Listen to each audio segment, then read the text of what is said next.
Oui, donc quand dans le foyer de redressement, il s'est passé des choses qui ont été très dures pour moi aussi et pour mon corps, sachant que j'avais un jeune corps. C'est que à partir de 20 h jusqu'à 4 h du matin, je vivais des sévices sexuels.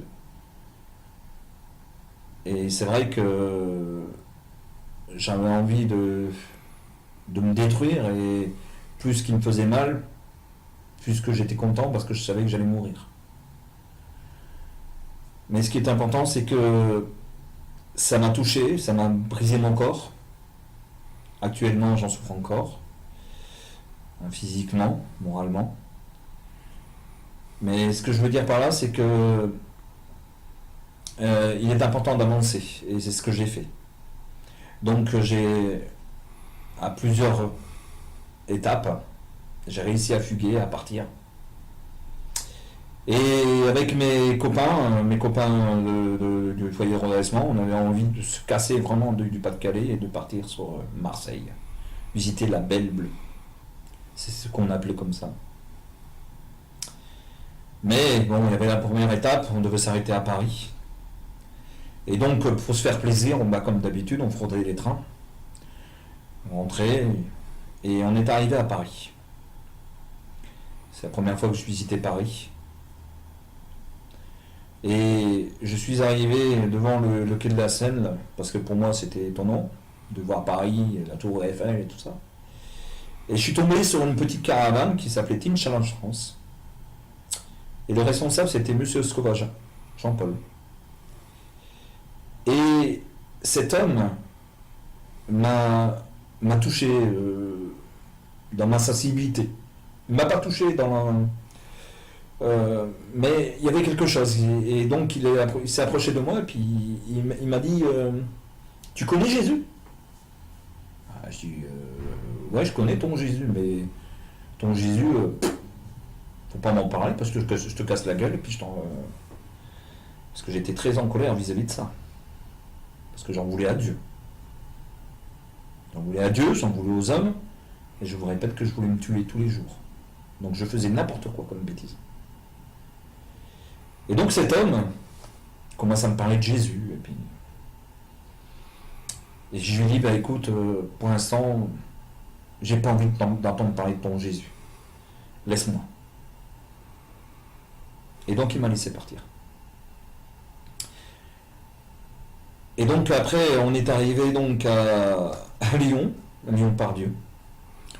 Et pareil, bon, il fallait bien qu'on mange, hein, donc on est arrivé dans le centre-ville de Lyon en sortant de la gare et on a commencé à voler pour bien manger. Et toujours cette envie avec cet homme, parce que faut savoir que ce mec, lui, il avait pratiquement une bonne trentaine d'années. Moi, je vous rappelle que j'avais que 12 ans. Et ce qui se passe, c'est que quand vous arrivez à suivre un homme comme ça, qui vous donne un espoir, parce que avec lui, je faisais quand même les 400 coups, donc j'étais quand même bien. Mais ce qu'il ne savait pas, c'est que je voulais mourir. Donc je voulais en finir. Je trouvais toujours quelque chose. J'ai dit, tiens, mais ça marchait pas. Et donc après, on a repris le train, un TGV, et puis on est arrivé à la gare Saint-Charles à Marseille. Et là, quelle surprise. J'arrive dans une grande gare. Et puis, le gars, tout d'un coup, il s'est esquipsé, je ne l'ai plus vu. Je me suis dit, merde, je suis tout seul. Je suis perdu. Je connais rien. Bon. La seule chose que je pouvais faire, et que je n'aimais pas du tout, c'est d'aller voir les flics. Donc la police de la gare. Et donc j'ai été voir la police de la gare, j'ai expliqué mon cas. Ils ont vu que j'étais très jeune. Ils ne savaient pas quoi faire de moi. Et donc pour la première fois de ma vie, je suis arrivé à Marseille avec logé dans un accueil de nuit, là où il y avait tous les SDF du centre-ville de Marseille. Et je peux vous dire que c'était très difficile. Parce que le système le système de la pauvreté, le système de voir que les gens, malgré qu'ils étaient pauvres, se battaient pour une boîte de savon ou un morceau de pain. T'avais intérêt à garder ton slip sur toi et surtout de planquer ton truc. Et donc je suis resté quelques jours et puis j'en ai eu marre. Je suis sorti. Et donc vu que j'avais commencé l'habitude de vivre dans la rue, donc je me suis dit bah tiens pourquoi pas vivre dans la rue dans Marseille. Celui que je me trouve un carton, trouver une place, puis je dormirai. Et c'est ce que j'ai fait. Mais il faut savoir que à Marseille, la place que tu prends d'un autre SDF, ça peut être très dangereux. Tu peux même en perdre la vie. Et donc ce qui s'est passé, c'est que j'ai commencé à prendre donc à côté de Bouvard-Noailles, à la Canebière, et j'ai commencé à faire la Manche. C'était la première fois. Et donc je suis resté quelques années, hein, je ne compte plus combien d'années je suis resté dans la rue. Et ma méchanceté, ma haine était de plus en plus... j'étais de plus en plus... j'avais plus envie de me détruire. Et donc je trouvais toujours des solutions. Tentative de suicide à l'eau de Javel pur. J'ai voulu me brûler. Voilà, j'ai fait plein de mal de choses. Je prenais de la drogue vraiment dure. Alors bon, bien sûr, j'allais au centre post-cure. Hein, je ressortais après une bonne dose de méthadone. Et puis c'était continuité. Et puis ce jour-là, j'ai dit tiens, je vais faire quelque chose qui va être merveilleux. C'est que je vais aller me balader dans l'autre quartier. Donc là, j'étais dans le quartier quartier 1er arrondissement de Marseille. Et j'avais envie d'aller dans le quartier nord, donc changer de quartier. Mais je savais que c'était un quartier très chaud. Et donc je suis arrivé, puis je commence à arriver dans le quartier, puis tout d'un coup, j'ai 2 loupards qui me tombent sur la gueule et qui me dit tu dois payer pour passer. Je dis moi je paye rien. Tu vas rien payer, on t'amène chez le chef. Bon, amène-moi chez le chef. Et donc j'arrive devant ce groupe de merdeux, ils étaient au moins un bon 70. Et j'arrive dans ce bâtiment délabré complet. Et puis je vois un mec assis sur un fauteuil en cuir. Et qui arrive comme ça et qui dit c'est moi le chef. Tu dois payer pour passer, tu dois taxer. Je dis moi je taxe rien.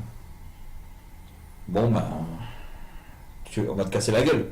Viens, je t'attends. Il faut savoir que j'avais tellement l'habitude de me bagarrer que plus que je tapais, plus que je voyais du sang, plus je tapais. Et donc ce chef m'a proposé un truc. Il m'a dit si tu arrives à me battre, tu prends ma place. J'ai dit ok, pas de problème. Je commence à le regarder. Je commence à voir son point faible. Je commence à le tabasser. Je peux vous dire qu'il s'en est pris des coups. Moi aussi je m'en suis pris des coups. Mais je m'en foutais. Et donc, je le tape. Ça saigne de tous les côtés. Et tout d'un coup, le chef, il commence à... Je dis non, si tu voulais que je te tape. Hein. Et c'était jusqu'à la mort, hein. C'est ce qu'on avait dit. Donc après, j'ai dit alors ça y est, je prends ta place. Et donc les mecs, là, les 70 qui étaient devant ce bâtiment délabré, ils sont tous sortis là et tout. Ouais, le chef. Je dis dorénavant, aujourd'hui, vous allez m'appeler le loup blanc. Et ça a été mon surnom. Donc je suis devenu chef de bande. Et donc on a commencé à faire des casses. On détruisait tous les parcs-mecs de Marseille pour ramasser le fric. On allait dans les alimentations générales, on bouffait, on prenait toutes les caisses. On allait dans les commissariats, on brûlait tout. Ah, voilà, on faisait pas mal de casse. Et en plus de cela, on avait besoin d'argent pour que je puisse acheter les 2 grammes d'héroïne. Et donc c'est ce qui s'est passé, c'est que je me droguais pratiquement tous les jours. Et quand j'étais en manque, il fallait pas que quelqu'un soit à côté de moi. Parce qu'il passait un très mauvais quart d'heure. Et c'est sûr et certain que quand j'ai me retrouvé seul dans mon coin, j'ai essayé de fermer les yeux. Et je revoyais toujours cette même image. Cette même image que mon père pendu. Les gens qui m'avaient violé, sans aucune raison. Et je me rappelais aussi de cet homme qui m'avait parlé de Dieu. J'ai dit, mais c'est quoi cette connerie, mais c'est quoi cette bafouille? Allez tiens, je vais m'en prendre un gramme, ça va me faire du bien. Et il faut savoir que de plus en plus que je me droguais, de plus en plus j'avais envie de faire du mal, et de plus en plus je détruisais tout ce qu'il y avait à Marseille. Mais ce jour-là, il s'est passé quelque chose d'extraordinaire. J'étais heureux, j'avais une bande, j'avais tout ce que je voulais, j'étais le chef. Mais j'avais toujours envie de me tuer. Et donc, je réfléchissais, et puis, dans la semaine, fin de semaine, ça faisait 48 heures que je n'avais plus rien. Plus un gramme d'héroïne, plus moyen d'en avoir. Et donc là, mes esprits sont revenus, et je me suis dit, tiens, j'ai trouvé une nouvelle tentative de suicide. Ah, celle-là, elle va m'éclater, je vais être tranquille. Walter n'existera plus, tant mieux. Et donc j'avais décidé. J'en avais entendu parler des calanques de Marseille. Et je me suis dit, ah bah là, je suis sûr que je m'éclate la tête. Plus de Walter. Fini. Et donc, c'est ce que j'ai fait. Hein. J'ai rien dit à mes potes. Je suis parti. Et donc, comme d'habitude, je prends le métro gratos, je prends le bus gratos, et j'arrive à la place Castellane. Puis d'un coup, je descends, puis je monte des escaliers, puis je vois un groupe bizarre qui parle. Ouais, Dieu t'aime. Oh punaise. Je dis bon, on va redescendre de l'autre côté. Je redescends de l'autre côté. Je remonte par l'autre côté des escaliers. Je dis ça y est, là, il n'y a pas des bons dieuseries derrière moi, c'est bon, je suis tranquille, je peux passer. Tranquille. Faut savoir en plus comment j'étais habillé. J'étais en cuir, des chaînes, un P38 dans la poche, et j'avais mon camp d'arrêt. Et donc, ce qui s'est passé, ce qui est extraordinaire, c'est ce que je vous disais tout à l'heure. Il faut quand même parler des choses positives dans ma vie.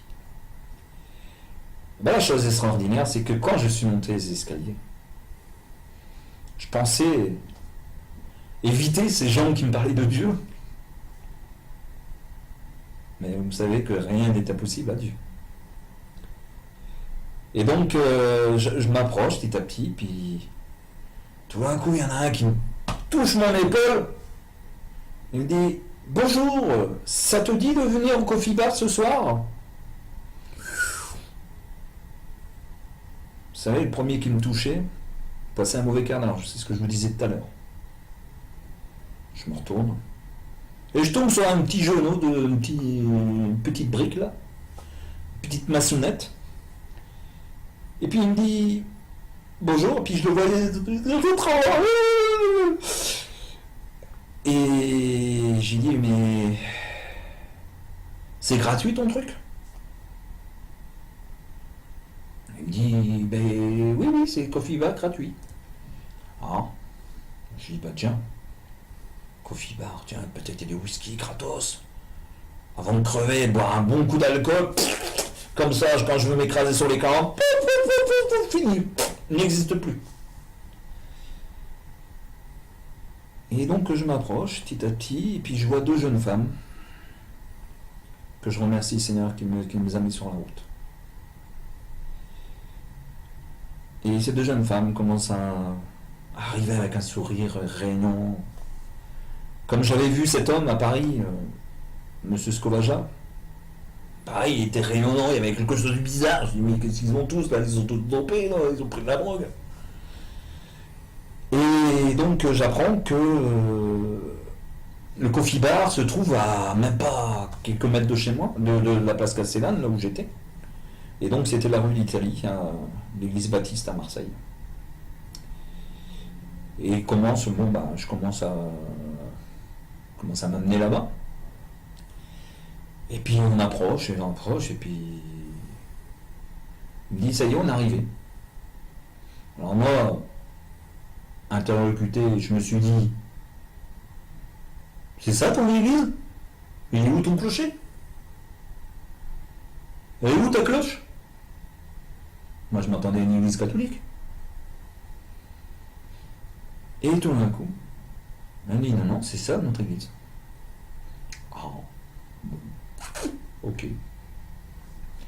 Je m'approche, puis tout d'un coup j'entends une voix qui me dit, non, rentre pas dedans. C'est pas bon pour toi. C'est pas comme ça que tu vas mourir. Ouais. Puis le jeune, là, Patrick, là, qui m'avait touché mon épaule, il m'accueille, il me fait avancer. Et donc je rentre dans le hall, et tout d'un coup, j'entends ce chant attaché à la croix pour moi. Oui, pour moi. Je dis, mais c'est quoi ce truc débile? C'est ça leur église? Mais je suis tombé où? Oh, bon sang. Bon. Et tout d'un coup, il y a un homme qui arrive tout jeune là. Bonjour, je suis le pasteur Ruth Torquez. Je suis le pasteur de cette église. Ouais. Comment tu t'appelles? Walter. Tu fais quoi? Je vis dehors. Ça te dérange? Bah écoute, tiens, viens boire quelque chose. Ouais, un bon whisky. Ah non, nous n'avons pas d'alcool, désolé.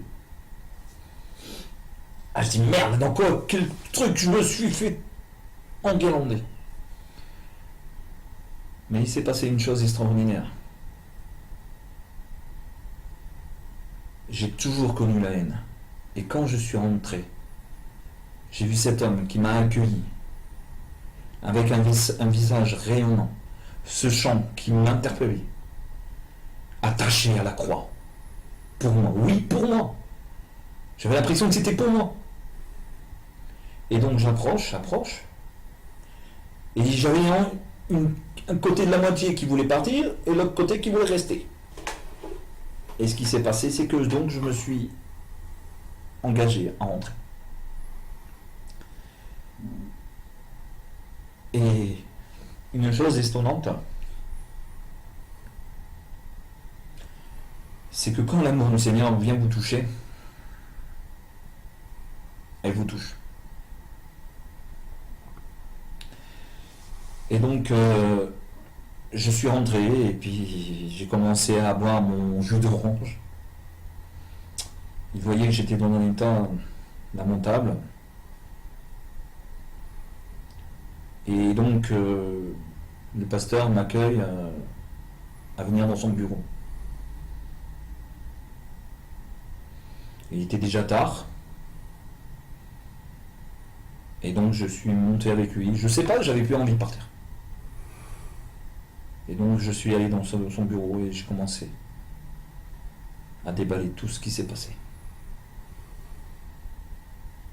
Et que si je les avais pas, ils n'auraient pas été intervenus à la place Castellane en train d'inviter les gens pour le coffee bar, je ne serais pas là aujourd'hui.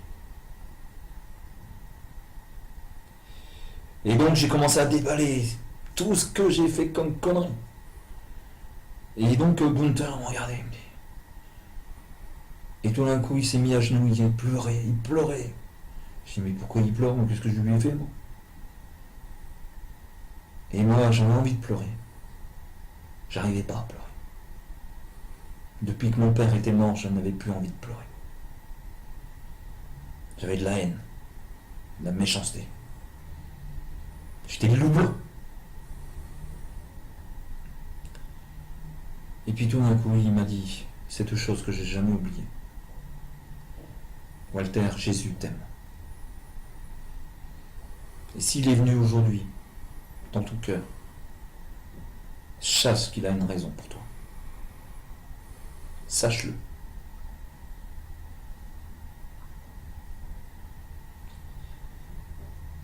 Et on est resté 8 heures ensemble. 8 heures. Et donc, après ces 8 heures, je suis ressorti de cette église. Il y avait quelque chose de bizarre dans mon corps. Mais il y avait aussi autre chose qui était bizarre. C'est qu'il fallait que je retourne avec mon gang. Et donc j'ai été revoir mon gang. Et tout d'un coup, je rencontre le sous-chef. Et puis il me regarde et me dit: oh, dis donc, qu'est-ce que t'as pris? Elle est bonne ta drogue, hein? T'as les yeux. Ça brille et tout, c'est quoi t'as pris? Donne-la, elle doit être bonne, hein? Je lui dis: mais qu'est-ce qu'il me raconte, lui? Ça fait 48 heures que j'ai rien pris, j'ai rien dans le bidon. Et il me dit que j'en ai pris. Et là,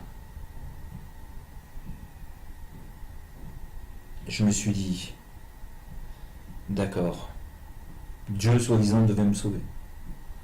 Et là, on me dit que je ressemble encore à un drogué et que j'en ai pris une bonne. Et donc, c'est ce que j'ai décidé.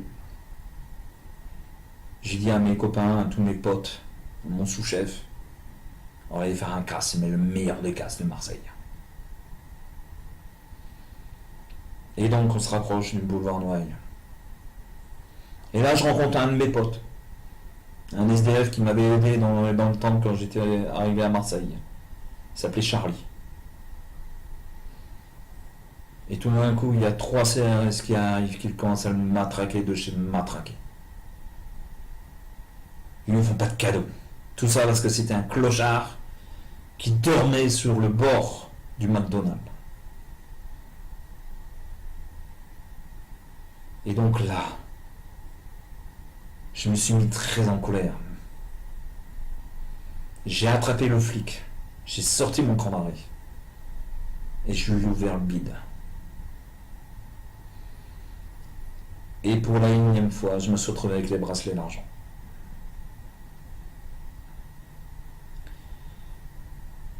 Et en plus de cela, j'ai pas été directement. Donc j'ai été au commissariat central de Marseille, mais je suis pas resté très longtemps. Vu mon âge, j'avais pratiquement 18 ans.